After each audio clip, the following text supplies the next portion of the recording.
If you're looking for an easy way to improve your business, the Tampa Chamber of Commerce is a great place to start. The group is always seeking new members, and they are focused on the future. Steve Bernstein from the law firm of Fisher Phillips is here to tell us about the first quarter of 2018 and what's in store. Good to have you here. Thank you, Cindy. It's good to be here. So let's talk about the first quarter. What happened?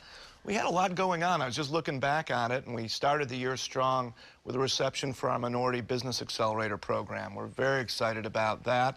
And quickly from there, we turned to a reception for our Protege program, working closely with our emerging leaders of Tampa to make sure that some of our junior folks are getting the mentoring that they need. And before the quarter was out, we also hosted a military appreciation banquet. So that's just for starters. Our chamber delivered presentations at a Holocaust remembrance ceremony. And from there, it's just been a busy quarter, really, no looking back. What's it done for your business, being a part of the chamber? Well, that's a great question. I think it's really not so much what it's done for my business, but certainly for my firm. It's gotten our name out at Fisher Phillips, and that's always helpful. But I think it's really more what it's done for me personally, helping keep my finger on the pulse of what's going on in our business community.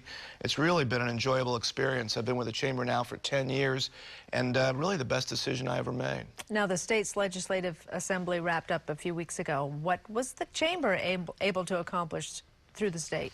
Yeah, I think we feel pretty good about how we came out and how our members came out, given the fact that I think we all know we were dealing with a fairly tight budget. It seems like just yesterday that we had our legislative kickoff in January, and yet last week we had our legislative wrap-up. So things do move quickly, and we were addressed by our Governor Scott early on. We hosted him, and he encouraged us to take a very narrow focus on our priorities and aim for things that were achievable, and we set out to do just that. We had advocates in Tallahassee every week during session, and out of that, well, I think we all know the session was dominated by the Parkland tragedy. We do feel that our members received some encouraging news from Hillsborough Community College receiving some funding on their end, to the downtown Tampa Medical Center at USF. There was some good news for a lot of our stakeholders here, and we hope going forward to secure additional funding for our K-12 education and for some of our cultural assets. So a lot of work to do, but we feel very good about how we came out. The chamber has so much going on. What's the 10-year vision plan all about? What does that entail? And we're very proud of that. The chamber's always had a mission, and we feel strongly that we're out there trying to build business success for our members, and in doing so, we believe that we can enhance our entire community.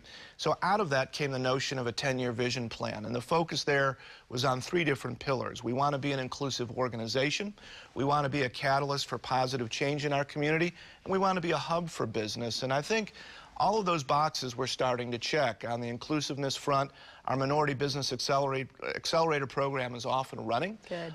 We have our first cohort class underway, and we'll be selecting another one in the fall. What's that now, the cohort class? What do you mean? So we established a Minority Business Accelerator, which we call the MBA. This was born out of the notion that we could do a lot more for minority business in our community, and that we can't wait around and hope that others do it for us.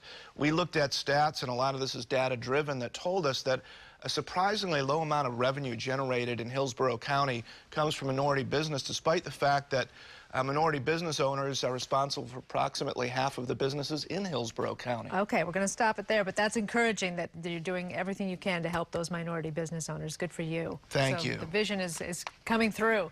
Steve Bernstein, a big thank you to you. For more information on events and programs at the Greater Tampa Chamber of Commerce, visit their website.